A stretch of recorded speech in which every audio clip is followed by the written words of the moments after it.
The room is cold, not a physical cold, but a deep, emotional frost that settles in the space between you. Her back is turned, a fragile silhouette against the warped window frame. Tears, silent and devastating, trace paths on her porcelain cheeks.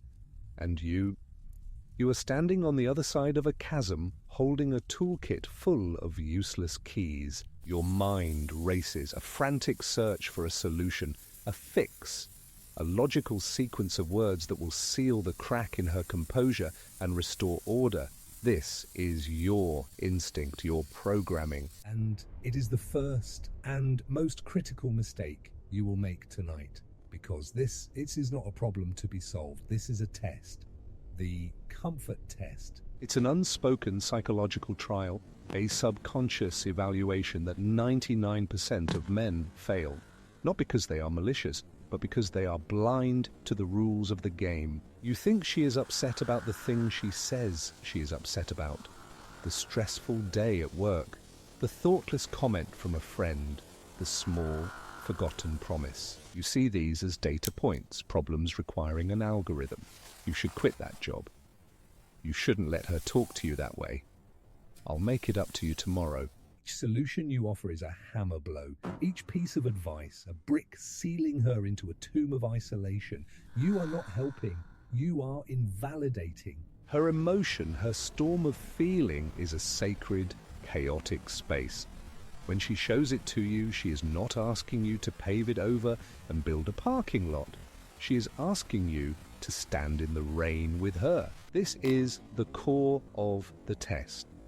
She is not testing your intelligence. She is not testing your ability to provide. She is testing your capacity to be present in her darkness without trying to switch on the lights. Let's call them Elias and Lilith, a classic scenario.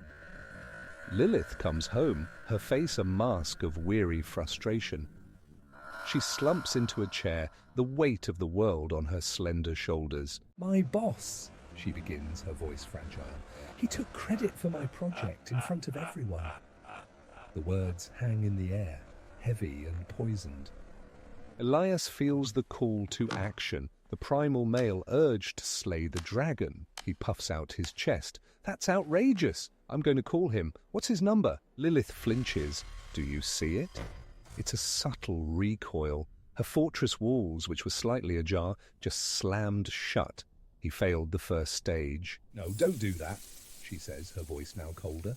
"That would make it worse." Elias is confused. His righteous charge was rejected. He switches tactics, logic. Okay. Tomorrow, you march into his office and you demand.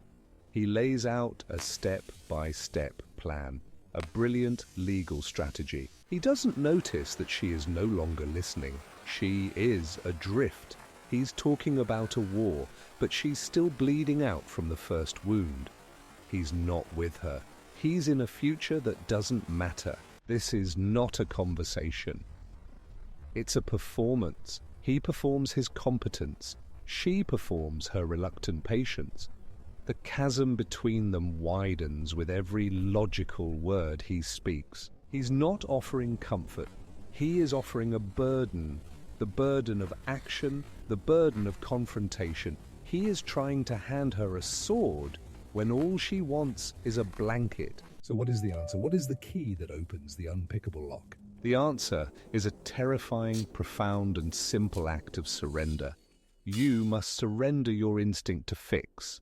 You must abandon the role of the hero. Imagine the scene again. Lilith speaks her pain. The air is poisoned with injustice. This time Elias does not rise. He does not plan. He does not speak of solutions.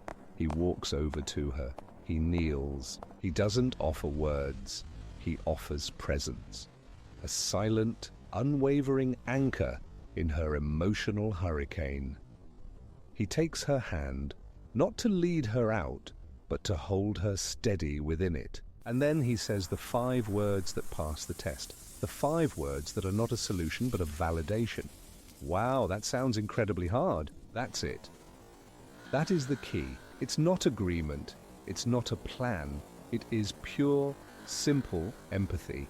It says, I hear you, I see your pain, I am not trying to take it away, I am willing to sit with you in it. Her fortress walls do not slam shut. A tear escapes her eye, but this one is different.